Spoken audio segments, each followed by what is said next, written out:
দাবানল কি? দাবানল হচ্ছে বনভূমি বা গ্রামীণ এলাকার বন অঞ্চলে সংঘটিত একটি অনিয়ন্ত্রিত আগুন। পাহাড়িয়া অঞ্চলে দাবানলের ইন্ধন কিছু বেশি। উষ্ণ তাপক শিখা ক্রমশ উপরের দিকে উঠতে থাকে আর উঠতে থাকে বন। উঁচু গাছের ক্যাম্পিরন আগুন অনায়াসে উঠতে থাকে যত্রতত্র।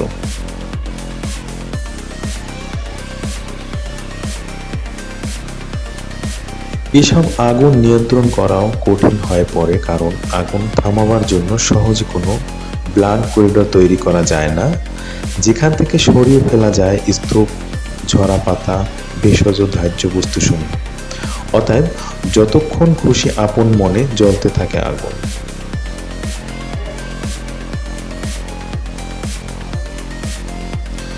জ্বলতে জ্বলতে যখন খাদ্যের প্রচণ্ড অভাব হয়, কেবল তখনই মরে যায়।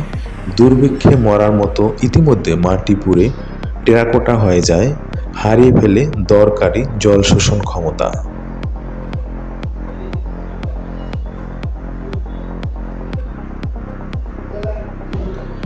এমন দগ্ধ মাটির উপর যখন ঝুম বৃষ্টি নামে, তখন এসব আলগা পোড়ামাটি আর কাদা ধুয়ে সামনে সমানে নামতে থাকে পাহাড়ের গা বেয়ে। নামতে নামতে পাদদেশে গড়ে তোলে করদোস বিপুল পাহাড়, যা অনেক সময় সমস্যার সৃষ্টি করে।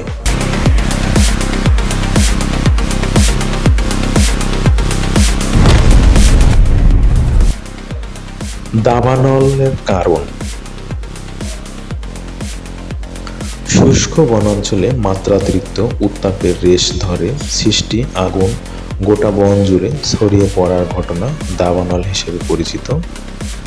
বনের ভেতরে ঘন ঝোপঝাড় এবং পরস্পর সংস্পর্শে থাকা গাছপালা স্বতঃস্ফূর্ত দহনের জন্য অনুকূল পরিবেশ তৈরি করে। এমত অবস্থায় ছোট একটি অগ্নিস্ফুলিঙ্গই যথেষ্ট পুরো বনভূমিকে অঙ্গারে পরিণত করার জন্য। এই অগ্নিস্ফুলিঙ্গের নেপথ্যে প্রাকৃতিক ও মনুষ্য গঠিত উভয় কারণেই থাকতে পারে। অধিকাংশ ক্ষেত্রে স্ফুলিঙ্গের সাধারণ প্রাকৃতিক কারণ থাকে বজ্রপাত। মানব সৃষ্টি কারণগুলোর মধ্যে রয়েছে ক্যাম্প ফায়ার, সিগারেটের উচ্ছিষ্ট বা বৈদ্যুতিক যন্ত্রপাতি। দাবানলের ব্যাপ্তি কতটা জায়গা জুড়ে হবে তা স্থানটির ভৌগোলিক অবস্থান ও আবহাওয়ার উপর নির্ভর করে। যেমন আশপাশের কোনো স্থান থেকে শুষ্ক উত্তপ্ত বাতাসের চাপ, জলবায়ু পরিবর্তন ও দীর্ঘস্থায়ী খরা, এসব কারণে ক্রমবর্ধমান তাপমাত্রা বনসহ আশপাশের অঞ্চলগুলো অধিক শুষ্ক করে রাখে। উষ্ণ বাতাসের স্থায়িত্বের সঙ্গে আগুন জ্বলতে থাকার মাত্রা সমানুপাতিক হারে বাড়ে। তাছাড়া ছোট একটি জায়গায় আগুন লাগলে তার আশপাশের পরিবেশ এমনিতেই উত্তপ্ত হতে থাকে। এমন সময় যেখানে থাকা তাপ পরিবাহী বস্তুগুলো আবহাওয়া উষ্ণ রাখার মূল চালিকা শক্তি হিসেবে কাজ করে, বাকি থাকে শুধু একটি সহায়ক মাধ্যম, যার উপর দিয়ে আগুন নিমেষেই চারপাশে ছড়িয়ে পড়বে। এই অনর্থ সংগঠনের জন্য বন জঙ্গল সব থেকেই আদর্শ জায়গা।